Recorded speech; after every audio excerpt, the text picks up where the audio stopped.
Hi everybody, this is Agnes from No Sediment, and today let's talk about less talked white Bordeaux. I am probably not wrong when I say that for many, Bordeaux is synonymous with wine. Despite the fact that vast majority of wines produced here are inexpensive and meant for immediate consumption, we perceive it as a premium wine region, and definitely red in color. But oh boy, does Bordeaux make some excellent white wines. And despite them almost always being highly limited, way harder to source and oftentimes more expensive, they still remain overshadowed by the famous Bordeaux reds. Therefore, let's explore white side of Bordeaux and taste some wines while we do it.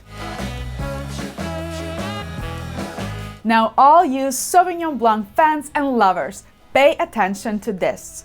One of two most important grape varieties for white Bordeaux is Sauvignon Blanc. This grape has a distinctive style, and yet here in Bordeaux it shines, or rather highlights, different characteristics. It tends to be not as herbaceous or green fruit driven, and yet it is the one responsible for the perfume of these wines. It also adds a lively acidity and freshness. In many classic Sauvignon Blanc winemaking regions, this grape variety is the sole player, but here in Bordeaux it is often blended with other grapes. Semillon is the other important grape variety for white Bordeaux. This grape has proven over and over again that it can deliver wines that last for decades, and yet rarely, if ever, it finds place on lists of age-worthy wines. Despite being more widely cultivated here in dry white wines, it usually plays a secondary role. Semillon has thin skins and therefore is susceptible to botrytis,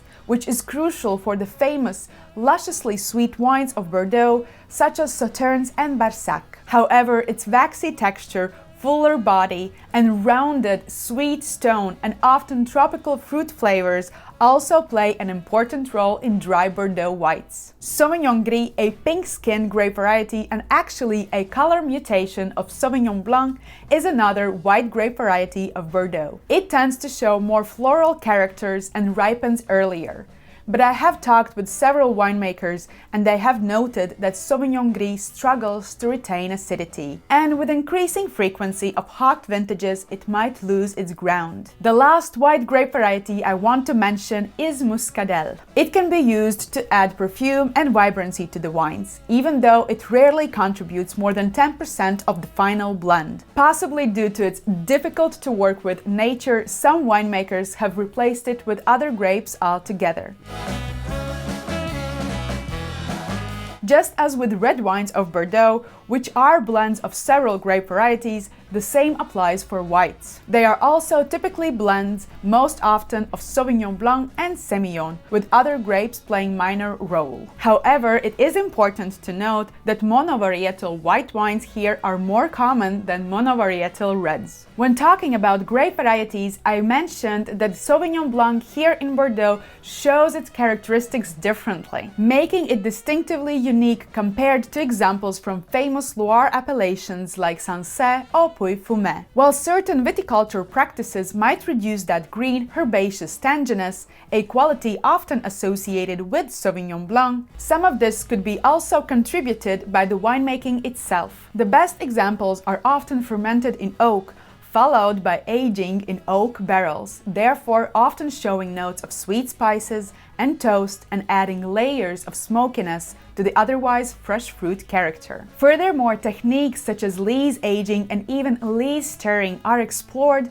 to add more weight to the mid-palate. Please note that this is not true for every Bordeaux white, as simple wines made for immediate consumption will certainly not be aged in oak and are bottled relatively quickly after fermentation is complete. All of this leads to rather aromatic but rarely ever distinctively herbaceous white wines with firm, oftentimes full body, marked and refreshing acidity. The simple, lighter styles can certainly be enjoyed on their own, while the top examples, which unfortunate to us wine lovers dictate premium price, can age magnificently and stand proudly next to a variety of dishes.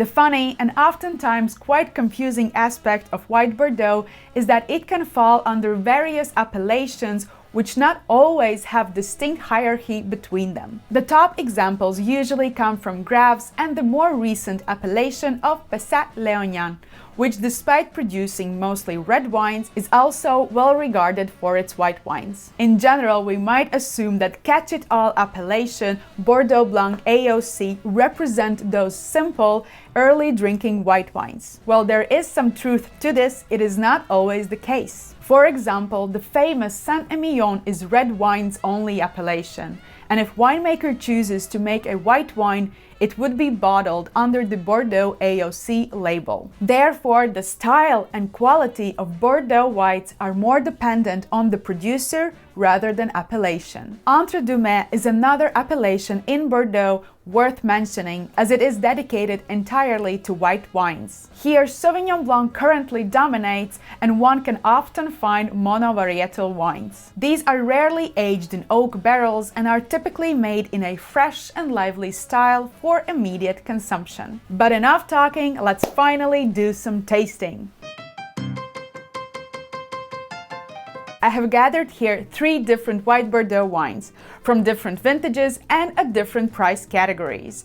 One around $20, around $50, and the last above $100. So let's taste and see how they perform.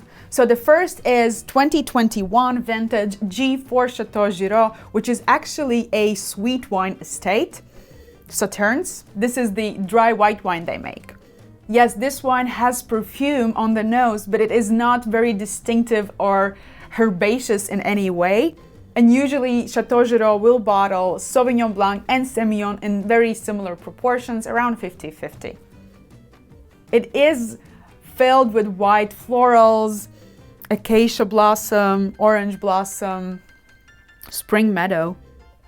But it does have that underline with slight herbaceousness, slightly green apple. Let's taste it. Fresh, zesty, mouth-watering acidity.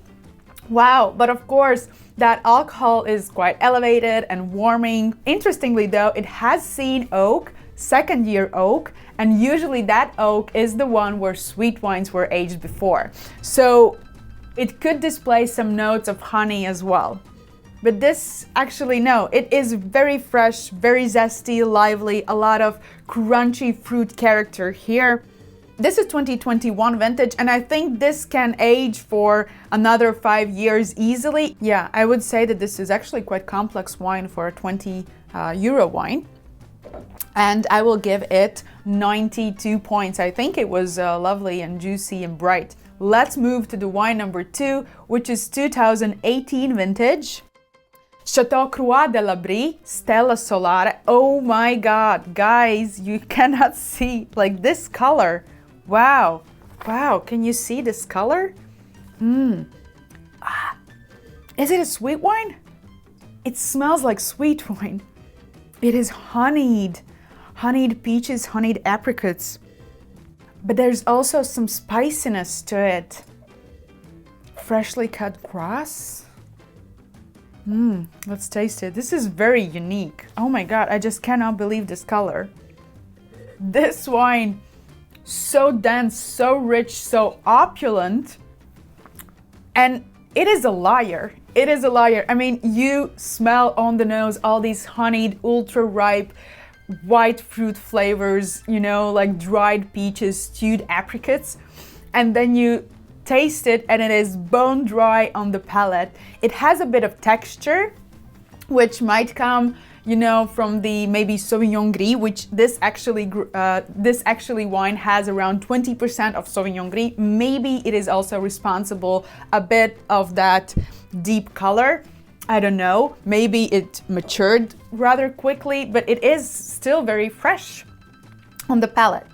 And it also shows that smokiness, that sweet vanilla, sweet toast, you know, skinned almonds on the nose, which I think comes from the oak influence.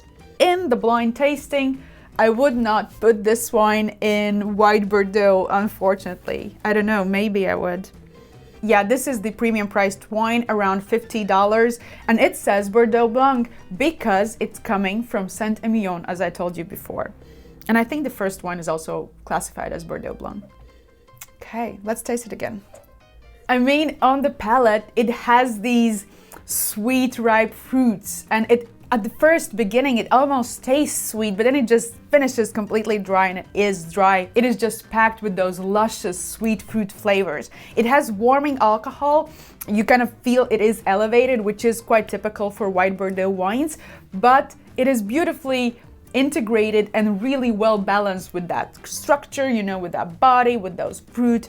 So I think it is a beautifully well-made wine. I do think that wine number 2 is slightly more developed than I would expect from 2018 vintage. Maybe it is a bottle variation, and it is definitely ready to be drunk right now. I wouldn't probably age it any longer, and I will give it 94 points. And now let's move to wine number 3, which is La Clarte de Haut-Brion, 2015 vintage. And as you see, it is lighter in color than the 2018. Wow, I mean, the nose here. The first thing that I felt, it was quite lactic, quite lazy, a lot of brioche and freshly baked cookies. And then it started to show some toastiness, some sweet spices, nutmeg. But it also shows really ripe, but kind of delicate white fruit flavors, you know, white cherries, sweet white cherries, yellow plums, maybe some grapefruit. But there's a lot of happening here in this wine. I mean, it is very, very complex. There's layers and layers and layers of aromas, and it keeps opening, you know, new doors, new elements to discover. You can just talk about its aroma, but we are limited on time, so let's taste it. Another wine coming from rather hot vintage, and yet the acidity is very refreshing and lively, and it definitely doesn't seem flabby or flat or awkward type of wine. You feel that the alcohol again is elevated as expected from these Bordeaux whites, but it is beautifully integrated, and it kind of adds rather texture to the wine on the palate. And I think it is at the stage where it offers way more on the nose than it offers on the palate, because on the palate it is still quite tight and definitely will benefit from some time in the bottle, but I am definitely happy to enjoy it right now as well, because nose-wise, that is something really rich.